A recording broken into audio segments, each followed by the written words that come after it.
로마서 8장입니다. 로마서 8장 18절부터 28절 말씀까지입니다. 신약성경 250쪽입니다. 250쪽에 로마서 8장 18절로 28절 말씀. 제가 먼저 18절 말씀 읽겠습니다.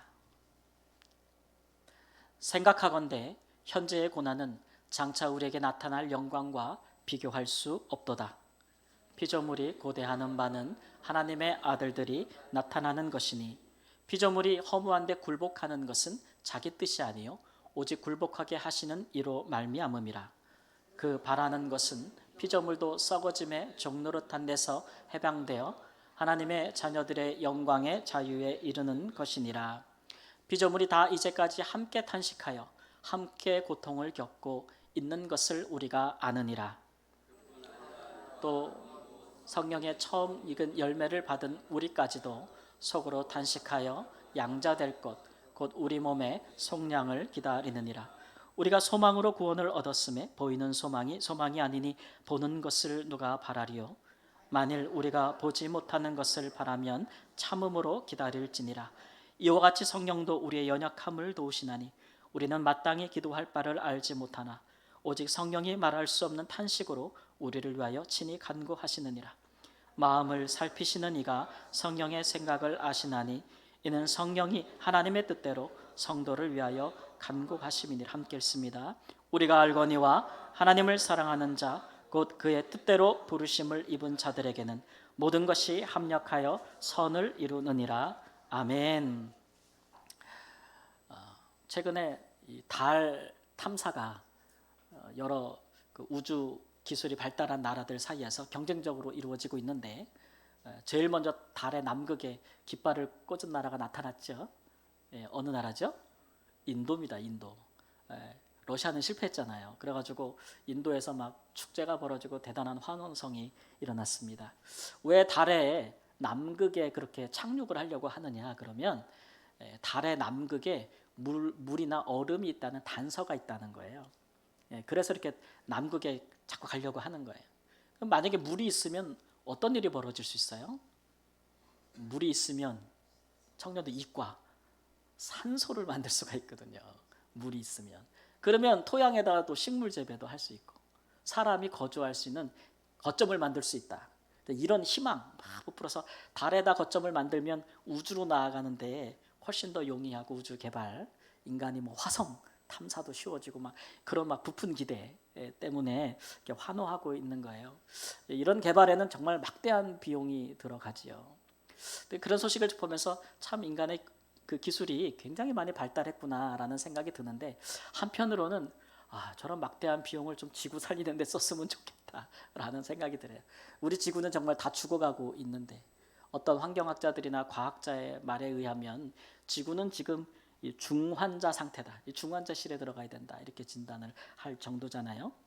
이미 광범위한 지역에서 일어나는 자연재해가 우리 인간이 통제할 수 있는 수준을 넘어서서 우리 인간에게 큰 재앙으로 지금 닥쳐오고 있고 정말 큰 고난이 우리에게 닥쳐오고 있는데 우리가 지구는 살리지 못하면서 우리가 살고 있는 여기는 살리지 못하면서 지구 밖에만 시선을 돌린다고 하는 것이 참 안타깝다라는 그런 생각이 들었어요. 갑자기 왜 설교 시간에 환경 얘기하고 자연과학 시간도 아니고 그러냐 하면 왜냐하면 이 피조 세계 하나님이 창조하신 모든 피조물 세계는 우리 하나님의 형상으로 지음받은 우리 인간의 구원과 아주 밀접한 관련이 있어요. 사실 이 모든 피조 세계는 하나님이 사람들에게 이렇게 맡겨주신 것들이잖아요. 창세기 2장 1장 28절 말씀 보면 하나님이 사람에게 복을 주시면서 그들에게 이르시되 생육하고 번성하여 땅에 충만하라 땅을 정복하라 바다의 물고기와 하늘의 새와 땅에 움직이는 모든 생물을 다스리라고 우리에게 맡겨주신 거예요. 권한을 줬다는 얘기예요. 근데 이 세계가 이렇게 망가지고 있다는 건 누가 잘못한 거예요? 우리 인간이 잘못하고 있는 거예요. 인간이 인간을 위해서 한다는 여러 가지 명분 하에 우리가 살고 있는 지구와 환경을 이토록 망가뜨리고 있기 때문에 피조물만 고난받는 게 아니고 그것 때문에 우리 인간도 다 같이 고난의 세계로 들어가고 있는 것이다 라고 이제 말씀하고 있는 것이죠. 오늘 말씀에도 보니까 피조물이 허무한데 굴복하고 있다라고 얘기하고 썩어짐의 종로로 타고 있다 이렇게 사도 바울이 말씀하고 있어요. 썩어짐의 종로로 탄다. 이 종로로 탄단 말은 마치 이게 쇠사슬에 묶여가지고 끌려가는 이 노예들 옛날에 전쟁이 일어나면 포로로 잡혀가잖아요. 그런 노예들을 그려주는 그 그림 언어예요. 그러니까 마치 이 피조 세계가 인간의 죄와 잘못 때문에 그렇게 허무하게 완전히 죽어가고 있다. 이런 것들을 이야기하는 것이죠. 그러면서 피조 세계가 마치 사람처럼 탄식하고 있다. 예전 성경에는 신음하고 있다 그랬는데 이제 탄식이란 말로 바뀌었는데 이건 지금 아우성치고 막 진짜 고통을 호소하고 있는 상황이라고 우리가 볼 수 있습니다. 또한 이 피조물들도 정말 우리 인간들처럼 구원받고 싶어 한다고 얘기하고 있어요. 피조물도 영광의 자유에 이르고 싶어 한다. 예. 이 인간의 죄 때문에 타락한 세상의 그런 잘못된 질서에 고통받고 싶어 하지 않는다. 이런 말씀을 주고 있어요. 그날을 굉장히 고대하고 있다. 그날이 언제냐? 그러면 하나님의 아들들이 나타나는 때다. 이렇게 했어요. 오늘 말씀에 하나님의 아들이 나타나는 때. 이게 언제인가요? 예, 하나님의 아들들은 하나님을 믿는 백성들을 말하는 것이고 우리가 마태복음 24장 14절 말씀 보면 천국 복음이 모든 민족에게 증언되기 위하여 온 세상에 전파되리니 그제야 끝이 오리라. 예.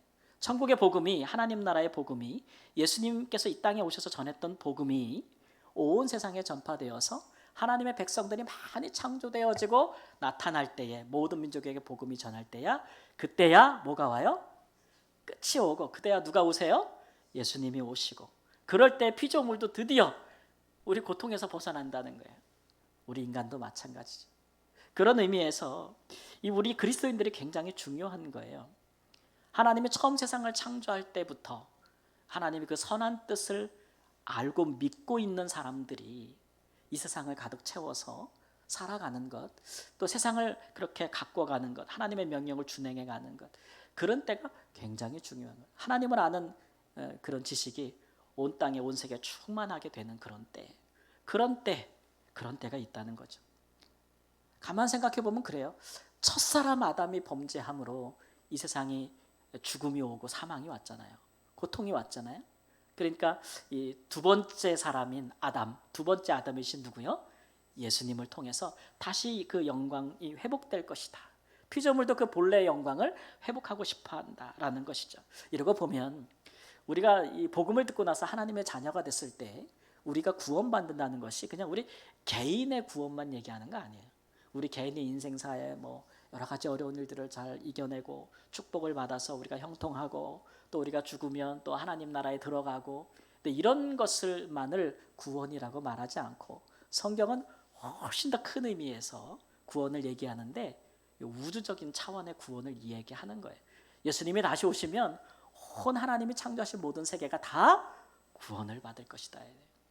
그때까지 하나님의 백성들이 참 중요하다 그런 얘기죠.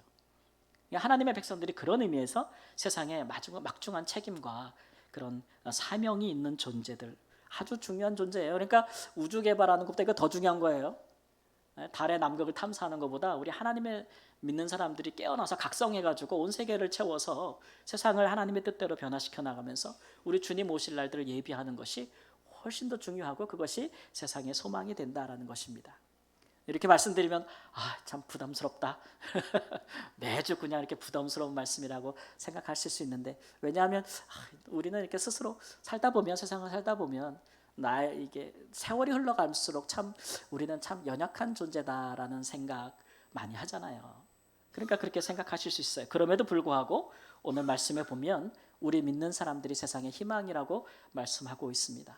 그렇다면 우리가 이 시간에는 세상에 참 고난이 많고 온 세상이 그러하고 우리 인간의 삶도 참 고난이 많은데 그럼에도 불구하고 그중에 우리 그리스도인들이 어떻게 세상의 희망이 될 수 있을까라는 생각으로 하나님의 말씀을 한번 살펴보겠습니다. 첫 번째로 우리가 어떻게 믿는 자들이 어떻게 세상의 소망이 될 수 있겠습니까? 함께 읽습니다. 소망이 이루어질 때까지 현재의 고난을 참아야 합니다. 참아야 합니다. 듣기 싫은 말이죠. 요즘 어디 가든지 어디 가서 배우든지 참아야 한다는 말은 잘 권고받지 않습니다. 오히려 어떤 말을 받아요? 참지 말라 그러죠. 참으면 병되니까 참지 말라는 메시지를 우리가 훨씬 많이 받습니다. 제가 존경하는 팀 켈러라는 목사님께서 책을 하나 쓰셨는데 그 안에 보면 현대인들의 서구 문화, 우리나라도 서구 문화 영향을 많이 받잖아요. 그런 서구의 문화들이 주는 메시지, 강조하는 메시지가 하나 있대요. 그게 뭐냐면 인간의 인생의 목표는 행복인데 제일 강조하는 것이 뭐냐면 행복을 가져다 주는 환경과 조건을 선택할 수 있는 자유, 그 자유를 내가 가지는 거, 거머쥐는 거, 그것만큼 중요한 게 없다고 가르친다는 거죠. 거기에 모든 현대 문화의 메시지가 있다는 거예요. 근데 그게 중요한 일이긴 한데 그게 너무 지나치고 한쪽으로 쏠려 있다 보니까 그런 가르침에는, 그런 메시지에는 고난이라는 것이 들어갈 자리가 없다는 거죠. 그건 불필요한 거예요. 그래서 고난이 오면 회피하거나 현실을 회피하거나 아니면 자기를 부정하거나 현실을 부정하거나 아니면 고난을 감당할 수가 없어서 내 인생의 플랜에는 고난이라는 게 없거든요. 내 인생의 계획에는 어려움이라는 것은 내가 원하지 않고 선택하지도 않을 건데 그런 것들이 오면 무기력하게 무너지고 좌절한다는 거예요. 그래서 고난이 오면 현대인들이 제일 먼저 보이는 반응은 뭐냐면 분노라는 거죠. 분노. 그래서 현대인의 병 중에 가장 많이 증거하는 추세에 있는 것이 뭐냐면 분노 조절 장애. 그래서 제가 많이 증가하고 있다 그래요. 그래서 인터넷에서 쉽게 검색해 보시면 분노 지수 테스트라는 게 있어요. 나는 얼마나 분노 지수가 쌓여 있나 테스트하는 게 있는데 저도 해봤죠. 저는 그렇게 조절 장애까지는 아니더라고요.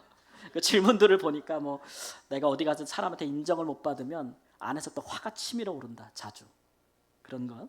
타인이 나를 무시하거나 억울하다는 생각이 자꾸 든다. 떠나지 않는다. 마음과 생각에서. 다른 사람이 나한테 잘못하면 그거 그냥 못 넘긴다.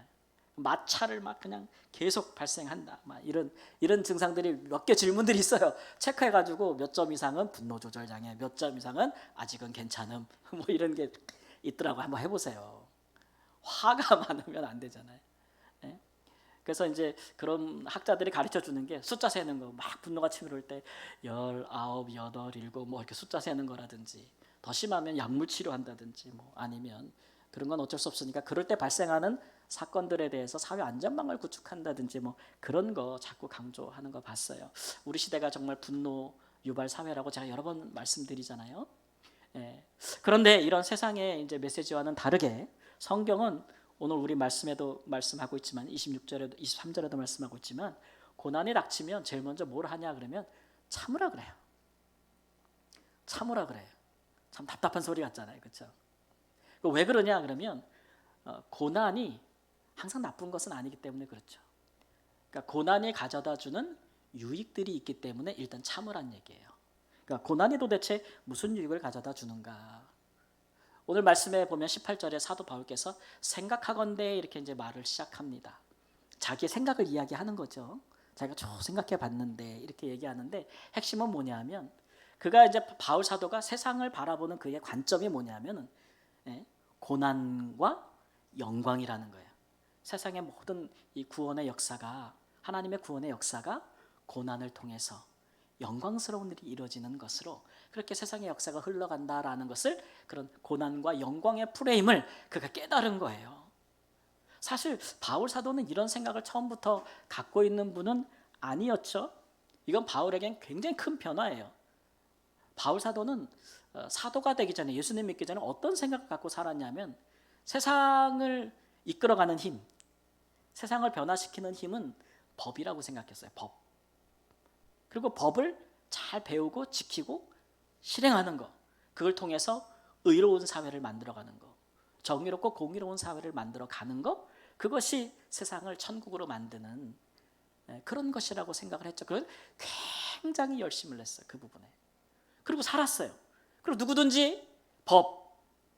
뭐 이스라엘 백성들 바울에게는 율법이겠죠. 모세로부터 오래전부터 주어진 율법, 십계명과 같은 율법에다가 이 율법을 어떻게 우리 삶에 적용할까 해가지고 그 장로들과 많은 선생님들이 막 해석해 놓은 것들 덧붙이는 적용한 것들을 덧붙인 모든 전통들까지 포함해서 그러한 것들을 잘 지키고 자기 열심을 내고 그런 거 못 지키는 사람들이 있으면 어떻게 해요?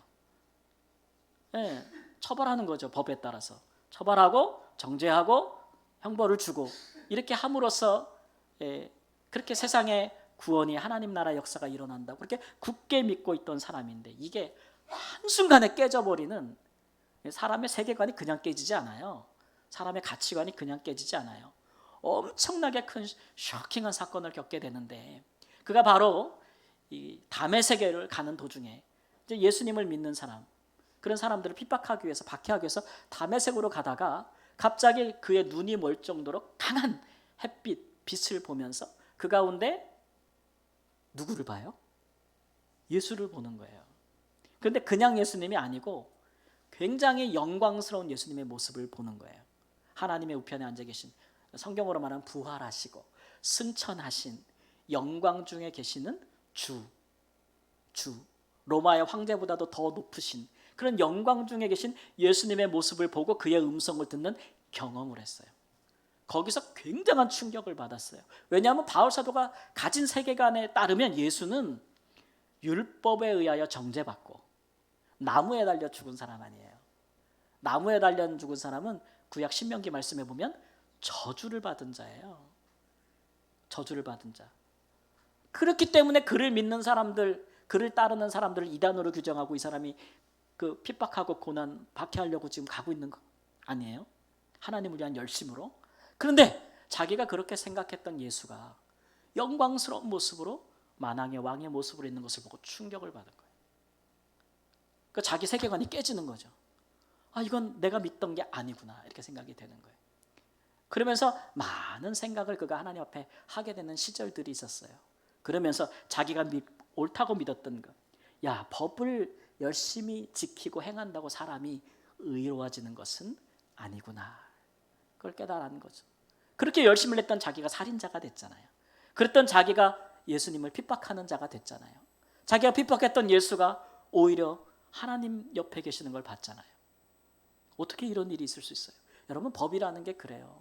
법이라는 것은 타락한, 죄로 말미암아 타락한 우리 인간 사회에서 죄가 그나마 통제받을 수 있도록 사람들이 이렇게 만든 거잖아요. 물론 율법은 하나님께서 천사의 손을 빌어 모세에게 준 것이긴 하지만 이게 다 완전하지는 않죠. 임시적인 거예요. 근데 그런 것들을 잘 지킨다고 사람이 이루어질 수도 없고, 두 번째는 그 법을 해석하고 또 그 법을 실행하는 데 있어 사람이 굉장히 불완전하다는 거예요.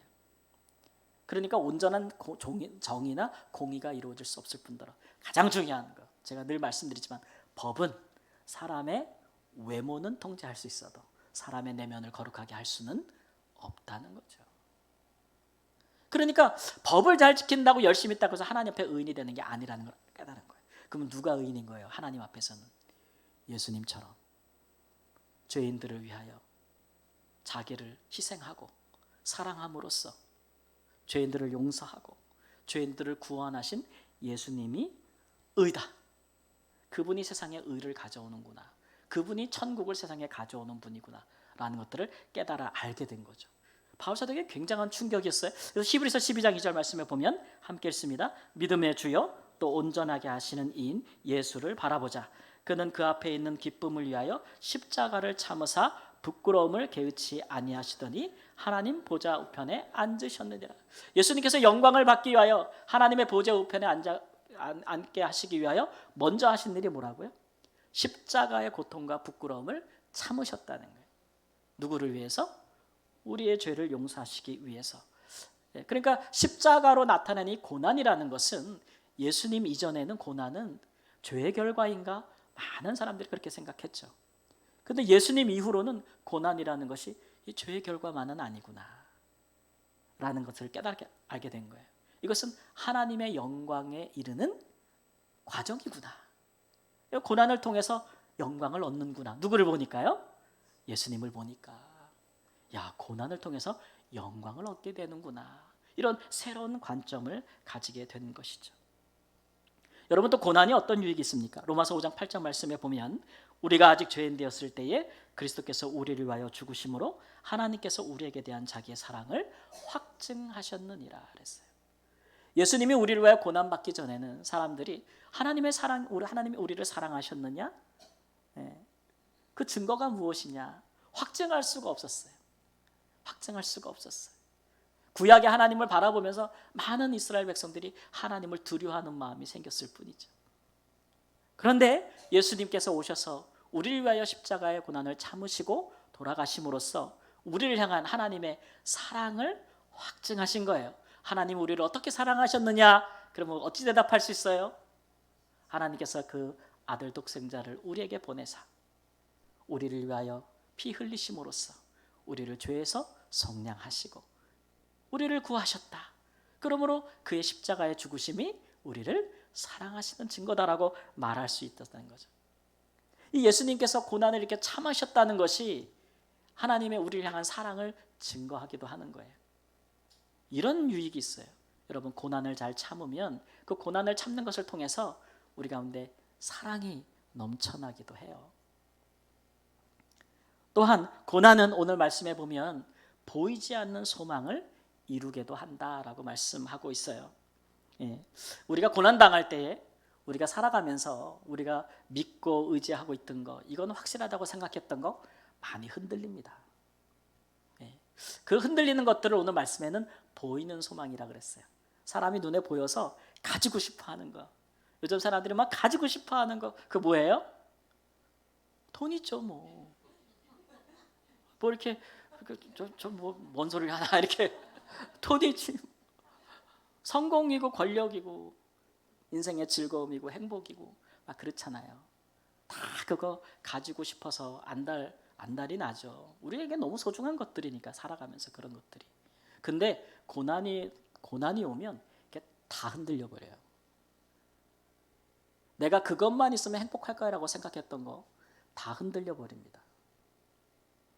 요즘 뭐 후쿠시마 원전 오염수니 처리수니 얘기도 많고 과학적으로 문제 없다느니 아니라느니 의견도 많고 막 그러잖아요. 뭐 우리가 시간이 지나 보면 더 선명하게 드러나겠죠. 그것이 우리에게 재앙이 될 것인지 아닐 것인지는 더 드러날 것인데, 근데 그 사실 인간이 개발한 그 발전시킨 과학 기술의 최고 요체가 지금 원전 아니에요? 에너지를 인간이 살아갈 때 필요한 에너지를 생산해내는 가장 안전하고 가장 탁월한 기술의 집약체가 원전인데, 여러분 10여 년 전에 거기에 지진이 일어났잖아요. 바다에서 일어났는데 진도 9.0이었어요. 9.0. 쓰나미가 닥치고 하다 보니까 그렇게 안전하다고 믿었던 게 어떻게 됐어요? 그 멜다운이라고 하는데 그냥 용광로가 해결료가 녹아내린 거 아니에요. 언제 해결될 수 있을지도 몰라요. 이만큼 제가 드리는 비유인데 이 인생의 고난이 이런 지진과도 같다는 거예요.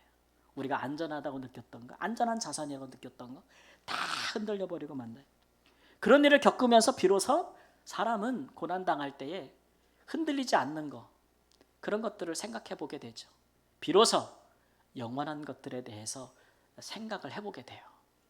히브리서 12장 28절 말씀 보면 그러므로 우리가 흔들리지 않은 나라를 받았은즉 은혜를 받자.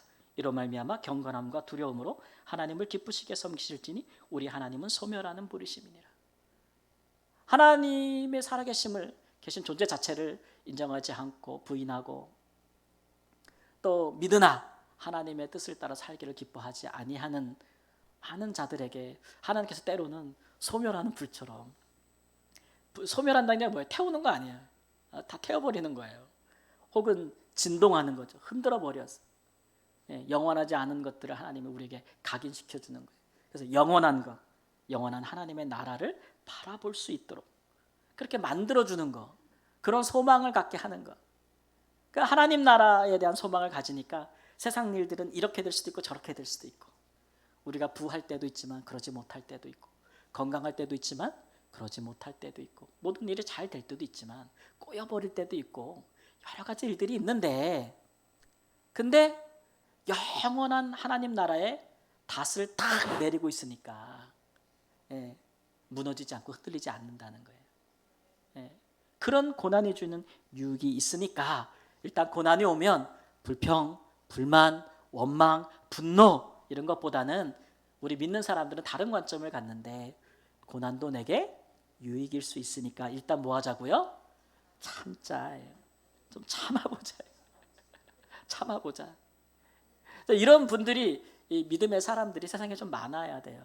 고난이 올 때 그것을 잘 견디고 이겨내는 사람들이 많아야 세상에도 큰 유익이 되지 않겠어요? 우리 믿는 사람들이 이런 일에 좀 앞장서야겠죠. 예, 제가 선교지했을 때 코로나가 딱 시작이 됐는데 이게 보통 어려운 게 아니더라고요. 저희는 뭐 검사할 수 있는 키트도 없지, 뭐 약도 없지, 백신도 없지, 그러니까 그야말로 그냥 패닉 상태, 막 공포스러운 그런 상황이 꽤 오랫동안 갔거든요. 그래서 제일 먼저 할 수 있는 일들이 뭐냐면 선교사들은 일단 뭐 해야 돼요? 남아야 돼요? 떠나야 돼요? 선교사들은 남아야지. 선교사들이 그때 힘들다고 떠나면 나중에 어떻게 창피해서 돌아와요? 현지인들 볼 때. 그잖아요. 현지인들 남아요. 선교사 남아있는데 제일 먼저 저희가 한 일은 일단 단기 선교사들 혹은 봉사 온 청년들 혹은 국가에서 온 사람들, 청년들, NGO에 속한 직원들은 다 돌려보내는 거예요. 빨리 한국으로 비행기가 끝나 이제 운행이 중단되기 전에 빨리 돌아가라고. 예. 그리고 누구는 남아 있어요? 선교사들은 가족과 온전히 남아 있는 거예요. 잘 견디는 거예요. 끝나고 나니까 나갔던 사람들이 다시 돌아올 수 있는, 다시 돌아올 때 다시 하던 일을 할 수 있는 그런 좋은 그런 분위기, 기반 그런 것들을 마련해 주는 거죠. 또 나갔던 분들은 단기 선교사들은 또 우리 선교사님을 또 의지해 다시 들어오고 이런 일들이 있을 수 있더라고요. 한 가지 예인데 우리가 고난 당하는 일이 없을 수는 없어요. 인생 살면서. 근데 그것을 잘 견디는 훌륭한 모범을 보여주는 분들이 계시다면 그건 훨씬 더 우리에게 고난에 대한 유익을 생각해 볼 수 있는 좋은 환경이 된다는 것을 기억하시고 정말 그 고난을 통해서 우리가 이런 유익이 있구나 라는 것들을 진실로 깨달아 할 때까지 잘 견디는 그런 성숙한 신앙이 있기를 우리 주 예수님의 이름으로 축원합니다. 예, 우리가 고난 중에도 우리가 어떻게 세상의 희망이 될 수 있겠습니까? 두 번째 함께 읽습니다. 모든 것이 협력하여 선을 이룰 때까지 기다려야 합니다. 예, 참고 기다리는데 마냥 그런 건 아니고 그 모든 일들이 다 종합해 보니까 이렇게 해보니까 나중에 야 이런 일들이 있어서 참 힘들었는데 이런 일을 통해서 이런 좋은 일들이 또 일어나는구나 라는 것을 깨달아 알 때까지 좀 기다려보라 이런 얘기죠. 고난당할 때 마음과 몸이 연약해지지 않는 사람은 아마 없을 겁니다. 사람이 자기 힘으로 얼마나 버티겠어요? 우리도 마찬가지죠. 그리스도인들도 우리는 좀 달라야 된다고 말씀드렸지만 우리도 연약한 인간이기 때문에 우리가 예수님을 늘 믿고 따르기를 힘썼지만 그러나 그런 수준에 이르기가 참 어렵죠. 그래서 우리 스스로를 보면서 자책할 때도 많고 답답할 때도 많은데 그런 것은 우리의 지금 상황 때문에 그래요. 23절 말씀 보니까 우리까지도 속으로 탄식하여 양자될 것 곧 우리의 몸의 속량을 기다리느니라 그랬어요. 우리 몸의 속량이란 얘기는 우리 몸의 구원을 기다리고 있다는 얘기예요. 모든 예수님을 믿는 여기에 계신 저나 여러분은 다 우린 다 하나님의 은혜, 예수님의 은혜로 구원받은 사람들입니다. 네, 근데 아직 구원을 못 받았어요. 이 말을 잘 이해하셔야 돼요. 구원 받았어요. 근데 아직 못 받았다. 우리가 예수님을 믿을 때에 우리의 영이 성령으로 말미암아 우리의 영이 의롭게 되었어요. 우리가 뭐 해서 의롭게 된 건 아닌데 예수님이 하나님 앞에서 얼마나 의로우신지 우리가 예수님을 믿을 때에 그 의가 우리에게 선물로 주어져서 우리도 하나님이 보시면서 의롭다 하시는 거예요. 근데 우리가 받은 그 구원이 예수님 오시기 전까지 자꾸 자라나야 돼요. 우리 안에서 자라나서 나중에는 우리의 어디까지요? 몸도 이 썩고 죽어질 이 몸도 하나님의 구원에 이를 날은 아직 남아있어요. 아직 남아있어요. 그러니까 우리의 몸의 구원이 남아있기 때문에 몸이 아직 구원받지 못했다는 얘기는 몸에 속한 여러 가지 속성들이 아직 우리 가운데 남아있다는 거예요. 그래서 이렇게 우리가 늘 기도하면서 성령님을 따라 살고 싶고 하나님의 뜻대로 살고 싶은데도 자꾸 안 되는 이유는 우리 몸 때문에 우리 육신의 정욕이 있거든요. 몸을 위하고 배를 위하고 우리 몸이 신이 되고자 하는 그런 것들이 자꾸 남아 있어서 우리가 잘 못 살아요. 우리의 상황이죠. 잘 안 되는 거. 그래서 신앙생활 우리가 하나님 앞에 제대로 한번 해보려고 그러면 되게 속상해요. 이런 갈등을 내가 경험하게 되거든요. 어떻게 해서든지 하나님 앞에 내가 좀 잘 살아보겠다는 마음을 가진 분들은 노력하고 수고하면 진전도 있고 거룩함도 있고 성화도 있는데 또 그만큼 내 안에 막 그런 것들을 발견해요. 아직 변화되지 못한 모습들. 그런 것들이 막 발견이 되다 보니까 속상해요. 그럴 때는 참 정상적인 반응이에요. 정상적인 과정을. 오히려 예수님 믿으면서 속상하지 않은 분들이 문제예요.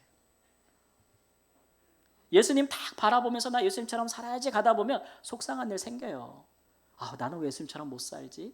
그런 거 자꾸 생기거든요. 근데 아예 그런 의식이 없어요. 그런 의식이 없는 분들은 예배하고 봉사하면 나는 의롭다라고 생각하기 때문에 답이 없어요. 답이 없어. 그랬던 분들이 이제 예수님 시대 바리새인 같은 그런 외식하는 일에 빠지기 쉽거든요. 오히려 우리는 더 하나님의 인도하심과 성령님의 인도하심을 받고 살면 살려고 할수록 우리 안에 탄식이 느껴져요. 탄식. 누구의 탄식이에요? 성령님의 탄식. 하나님의 뜻대로 완전히 예수님처럼 살지 못하는 우리를 보시면서 우리 안에 계신 성령께서 아파하신다는 거예요. 탄식하신다. 그러면서 이제 하시는 일이 우리를 위해서 기도도 해주신다. 그 기도에 대한 놀라운 응답이 우리에게 이루어지는 거예요. 어떻게 이루어지냐 하면 모든 일이 합력하여, 함께 해보세요. 모든 일이 합력하여 선을 이루도록.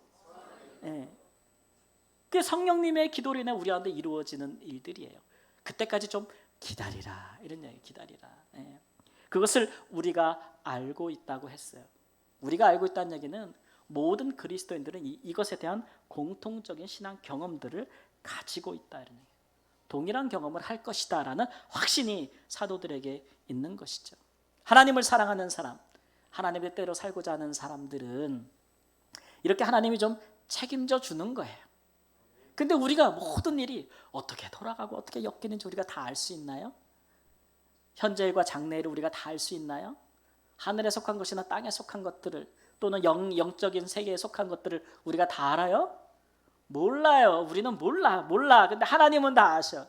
근데 그 하나님이 하여튼 우리가 하나님을 사랑하고 그 뜻대로 살기를 원하면 하나님께서 그 모든 것들을 이렇게 반죽하고 뭐 해서 하여튼 결과적으로 우리에게 좋은 선한 결과가 오도록 만드실 능력이 있다는 거예요.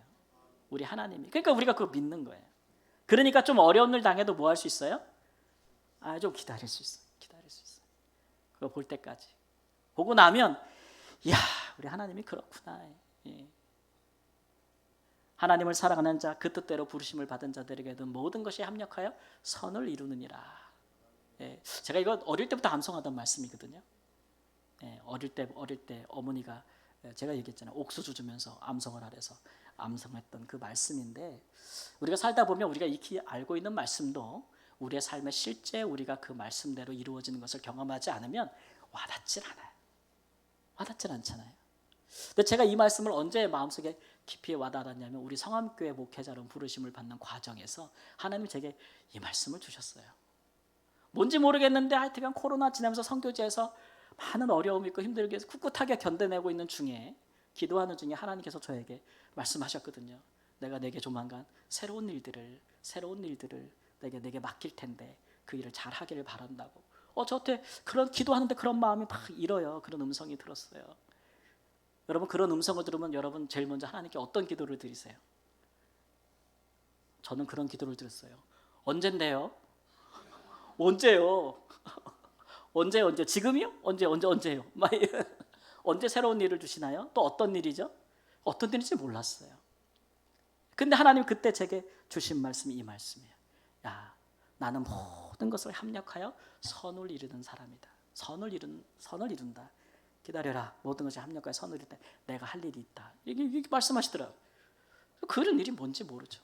몰라요. 근데 믿고 그냥 제가 주어진 일에 최선을 다하고 지금 부르심에 최선을 다하다 보니까 지금 상황에 와서는 어떻게 우 돼가지고 제가 우리 교회 5대 목회자로 지금 서 있는 거예요. 전혀 예상치 못하고 기대하지 않았지만 이렇게 되고 보니 참 하나님의 뜻이었구나. 아니신가 보다. 참 하나님의 뜻이었구나. 야, 하나님이 이런 일을 하시려고 내게 이 말씀을 미리 주셨나 보다. 그래서 이렇게 돌이켜 보면 저희 교회 상황을 제가 쭉 알잖아요. 잘 몰랐는데 안식년 나와서부터 이제 2년 동안 교회 상황을 쫙 보면서 내가 정말 성업계 목회자가 될 만한 상황이 아니었던 것 같은데 어떻게 이런 일들이. 일단 제가 마음을 바꾸는 것도 쉬운 일은 아니었고, 선교사였다고 목회자로 바꾸는 것도 쉬운 일이 아니었고, 교회적인 상황도 그러하였고, 여러 가지 상황이 있는데 하나님이 말씀하신 대로 어떻게 휘리기 만져서 이렇게 싹싹싹 딱딱딱딱 해가지고 누구를 감동하고 누구를 시켜서 어떻게든지 상황을 이렇게 돼서 모든 사람들이 각기 자기 일을 했겠지만, 그러나 그 모든 것을 합력하여 하나님께서 이 일들을 이루셨다. 그러니까 저는 그래서 저희 교회 목회자로 섬기게 된 것을 정말 좋은 일이라고 생각합니다. 아주 하나님이 선한 일을 행하셨다고 생각하고 그 믿음 가운데 시작하고 있어요. 얼굴이 나타나지 않나요?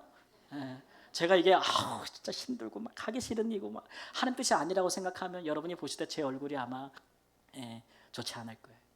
근데 늘 즐겁고 행복하고 저는 좋습니다.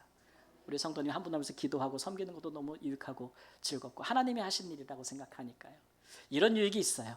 그러니까 좀 복잡하고 이해가 안 되고 상황이 꼬이는 것 같고 언제 끝날지 모르겠고 이 상황이 어떻게 마무리될지 확신이 없으실 수도 있어요. 근데 적어도 우리는 하나님 사랑하고 하나님 뜻대로 살려고 노력하는 사람들이고 또 하나님이 우리를 사랑하시니 협력해서 선을 이룰 줄 믿습니다. 사랑하는 여러분, 고난은 고통을 주는 것만은 아닙니다. 잘 참고 기다리면 때로는 고난을 통해서 사람이 영광을 받기도 합니다. 또 오랫동안 소망하던 게 이루어지기도 해요. 또 미움과 원수된 것이 떠나가고 사랑이 이루어지는 길이기도 합니다. 하나님께서 그 모든 일들을, 좋은 일들을 이루시는 분이십니다. 현재 고난 중에 계십니까?